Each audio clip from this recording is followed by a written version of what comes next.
Sheikh Safieddine അർദാബിലിയുടെ ഖാൻഗാഹിനകത്തേക്കാണ് ഈ യാത്ര. കവി, തത്വചിന്തകൻ, അധ്യാപകൻ എന്ന നിലയിലൊക്കെ അറിയപ്പെടുന്ന ഈ സൂഫി ഗുരുവിൽ നിന്നാണ് ഇറാന്റെ ഇന്നത്തെ ഇമാം സങ്കല്പങ്ങളുടെ തുടക്കം. കാലക്രമേണ അത് സഫാവിദ് ആശയധാരയായി രൂപപ്പെട്ടു.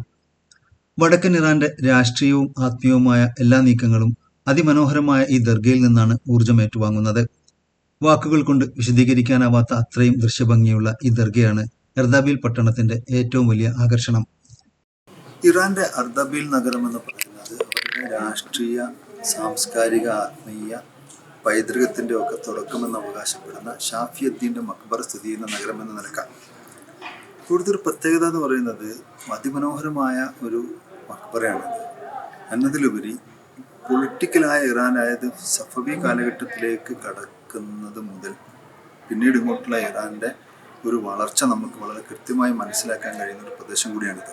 ഇവിടെ ഒരു ആർക്കിയോളജിക്കൽ മ്യൂസിയം ഉണ്ട്. ആഗോള പൈതൃക പാരമ്പര്യമായി യുനെസ്കോ അംഗീകരിച്ച ഇടങ്ങളിലൊന്നാണിത്.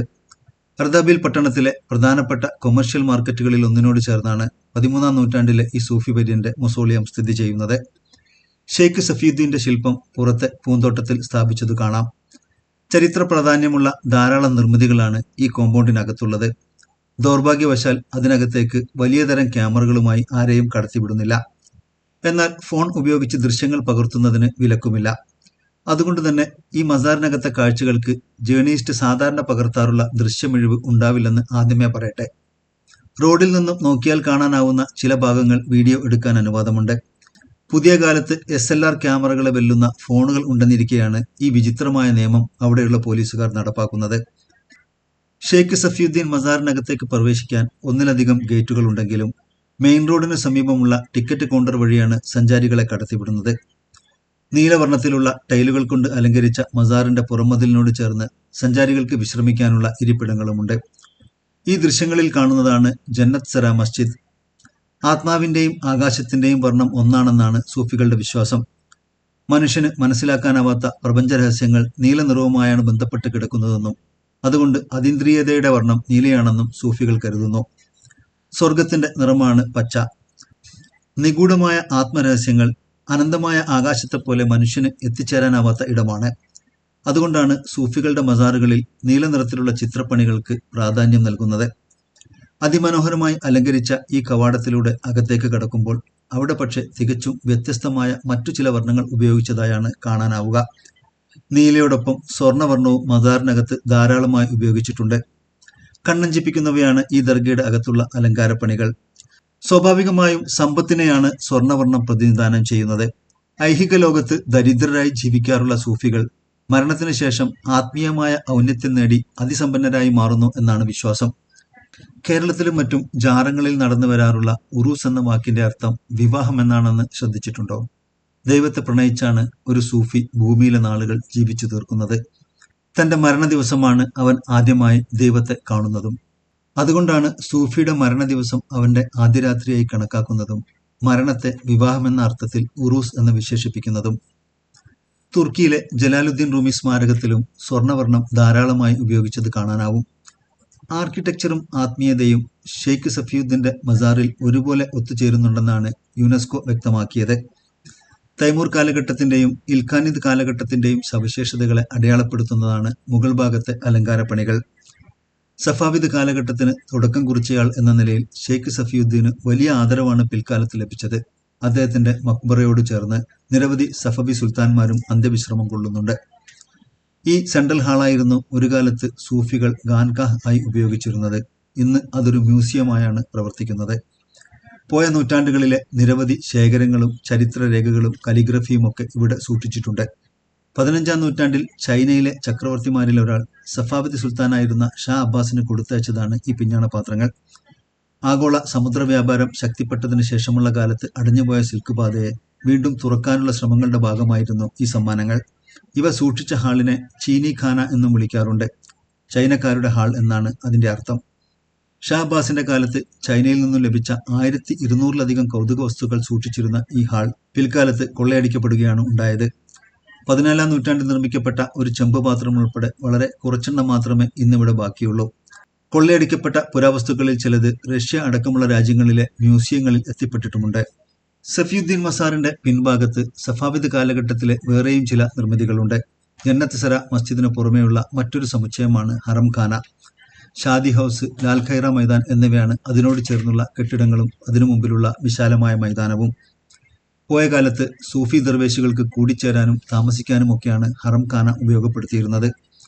നിരവധി രാജവംശങ്ങളുടെ കാലഘട്ടവുമായി ബന്ധപ്പെട്ട ചരിത്രാവശിഷ്ടങ്ങളാണ് ഇവിടെയുള്ളത്.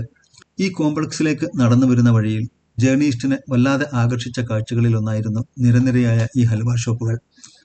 അർദാബീലിന്റെ ഏറ്റവും പ്രസിദ്ധമായ വിഭവങ്ങളിലൊന്നാണ് ഇവിടത്തെ കറുത്ത halwa.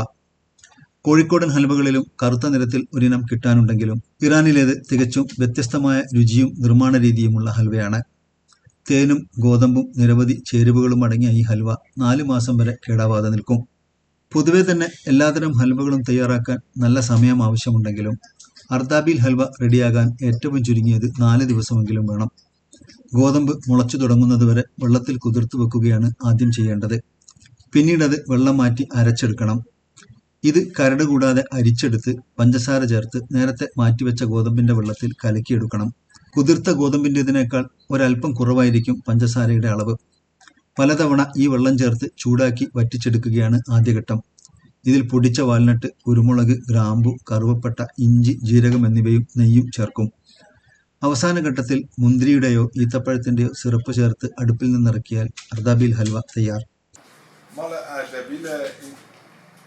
Dette var badan Erdebil'dədir bu. Bu sürüşümün ayaq sancı üçün çox qəşəngdir və kol İranda məsrəfi var, kol İranda. Erdebil məşhurdur. Erdebil'dən məşhurdur və kol İranda da məsrəfi var. Qıçağrıya, belağrıya, sancıyazada qəşəngdir, mufiddir. ഗോതമ്പും 12ഓളം മറ്റ് ധാന്യങ്ങളും ചേർത്തിട്ടുണ്ടാക്കുന്ന ഒരു പ്രത്യേക ഹൽവയാണ്. ഇത് ഇറാനിൽ ഉടനീളം കിട്ടുന്നുണ്ട്. പക്ഷെ കറുത്ത ഹൽവ എന്നുള്ള പേരിൽ അർദബീലിലെ ഹൽവയാണ് വളരെ ഫേമസ്. ഇത് ഈ ഒരു സ്ട്രീറ്റ് മുഴുവൻ തന്നെ നിരവധി ഈ കറുത്ത ഹൽവകളുടെ കടകളാണ് നമുക്ക് കാണാൻ കഴിയുന്നത്. നോൺ വെജിറ്റേറിയൻ ഭക്ഷണങ്ങൾ ഇഷ്ടപ്പെടുന്നവർക്ക് മറ്റെങ്ങും കിട്ടാത്ത പലതരം വിഭവങ്ങൾ ഇറാനിലുണ്ട്. അതിലൊരു ഉഗ്രൻ ഐറ്റമാണ് ആബുഗോഷ്ത്. ആവശ്യക്കാരെയും കാത്ത് തിളച്ചു മറിയുന്ന ആബുഗോഷ്ത് കടായികളാണ് ഈ കാണുന്നത്. ഒരു ചെറിയ പാത്രത്തിനകത്ത് ആട്ടിറച്ചിയും കടലയും ബീൻസും ഉരുളക്കിഴങ്ങും ചേർത്ത് തയ്യാറാക്കുന്ന ഈ വിഭവം നല്ല ചൂടോടെയാണ് തീന്മേശയിലെത്തുക. കസ്റ്റമർ എത്തിയതിനു ശേഷമാണ് ഓരോ കടായിയും അടുപ്പിൽ നിന്നും ഇറക്കുന്നത്. ഇറാനിൽ പൊതുവെ ഏത് പട്ടണത്തിലും കിട്ടുന്ന ഒന്നാണ് ഷീക്ക് കബാബുകൾ. കബാബ് കുബിദ്, കബാബ് തോർഷ്, ജൂജ കബാബ്, ബക്തിയാരി, സുൽത്താനി, നഗീനി, ഗഫ്ഗാസി എന്ന് തുടങ്ങി കബാബുകളുടെ പലതരം വെറൈറ്റികൾ ചോറിന്റെ കൂടെ കിട്ടും. അരിഭക്ഷണവും കബാബുകളുമാണ് പൊതുവെ എല്ലാ ഇറാനിയൻ നഗരങ്ങളിലെയും പ്രധാനപ്പെട്ട ആഹാരം. ബുഫയുടെ മറ്റൊരു മാതൃക പോലെ നമുക്ക് ഇഷ്ടമുള്ള ഇനങ്ങൾ മാത്രമെടുത്ത് അതിന് വില ഈടാക്കുന്ന രീതി ഇറാനിലുണ്ട്. എല്ലാവർക്കും അവരവരുടെ പോക്കറ്റിനിണങ്ങുന്ന രീതിയിൽ ഭക്ഷണം കഴിക്കാമെന്നാണ് ഇതുകൊണ്ടുള്ള മെച്ചം. അർദബീൽ നഗരത്തിൽ നിന്നും അരമണിക്കൂർ മാത്രം യാത്രാ ദൈർഘ്യമുള്ള സരൈൻ സഞ്ചാരികളെ ആകർഷിക്കുന്ന മറ്റൊരു കേന്ദ്രമാണ്. ഭൂമിക്കടിയിൽ നിന്നും ചൂടുനീരുറവുകൾ പുറത്തേക്ക് നിർഗളിക്കുന്ന ഈ പ്രദേശം ഇറാനിലെ അറിയപ്പെടുന്ന ബലനോ തെറാപ്പി കേന്ദ്രങ്ങളിലൊന്നാണ്.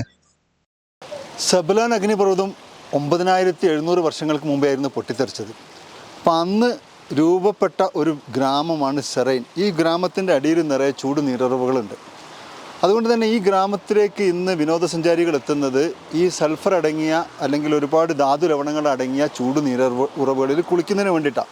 അങ്ങനെയുള്ള ഒരു കുളിപ്പുരയാണ് ഇപ്പോൾ എനിക്ക് പുറകിലുള്ളത്. ഇത് ആധുനികമായ സംവിധാനങ്ങളൊക്കെ ഉള്ള, നിങ്ങൾക്ക് ലോക്കറുകളുള്ള എല്ലാ സൗകര്യങ്ങളും ഉള്ള നീരുറവയാണ്. ജാക്കുസി ബാത്ത് അടക്കമുള്ള സംവിധാനങ്ങളകത്തുണ്ട്. ചെറിയൊരു പേയ്മെൻറ്റ് കൊടുക്കുകയാണെങ്കിൽ നമുക്ക് അകത്ത് കയറി സൗകര്യങ്ങളൊക്കെ ഉപയോഗപ്പെടുത്തുകയും ചെയ്യാം. പക്ഷേ ഒന്ന് ആലോചിച്ച് നോക്ക്, ഒരു വലിയ അഗ്നിപർവ്വതം പൊട്ടി അതിൻ്റെ ആ അഗ്നിപർവ്വതത്തിൻ്റെ വിടുമ്പിൽ രൂപപ്പെട്ട കുറേ ജലധാരകൾ, ആ ജലധാരകൾ ഒരു പ്രദേശത്തിൻ്റെ എക്കണോമിയെ നിർണ്ണയിക്കുന്ന ഘടകമായിട്ട് മാറുന്ന കാഴ്ചയാണ് ഈ സെറൈൻ എന്ന് പറഞ്ഞ ഗ്രാമത്തിലുള്ളത്. ഒറ്റനോട്ടത്തിൽ കൃത്രിമമായ സ്വിമ്മിംഗ് പൂൾ പോലെ തോന്നുമെങ്കിലും ഭൂമിക്കടിയിൽ നിന്നുള്ള ചൂട് നീരുറവയാണിത്. ഈ പ്രദേശത്തെ മിക്ക നീരുറവുകളും ഓപ്പൺ എയറിലാണ് പ്രവർത്തിക്കുന്നതെങ്കിലും ഇതുപോലെ അടച്ചുകെട്ടി സ്ത്രീകൾക്കും പുരുഷന്മാർക്കുമൊക്കെ പ്രത്യേകം സൗകര്യങ്ങൾ ഒരുക്കിയ ഉറവുകളുമുണ്ട്. ചെറിയൊരു തുക ഫീസ് ഈടാക്കിയാണ് പ്രവേശനം. അകത്തേക്ക് കടക്കുന്നവരുടെ കാലുകൾ അണുവിമുക്തമാക്കിയും വെള്ളം ഫിൽട്ടറുകളിലൂടെ തിരിച്ചുവിട്ടും തികച്ചും ശാസ്ത്രീയമായ രീതിയിലാണ് ഈ പൂളുകൾ പ്രവർത്തിക്കുന്നത്. മിക്കയിടത്തും ജാക്കുസി ബാത്തിനുള്ള സൗകര്യവും ഒരുക്കിയിട്ടുണ്ട്.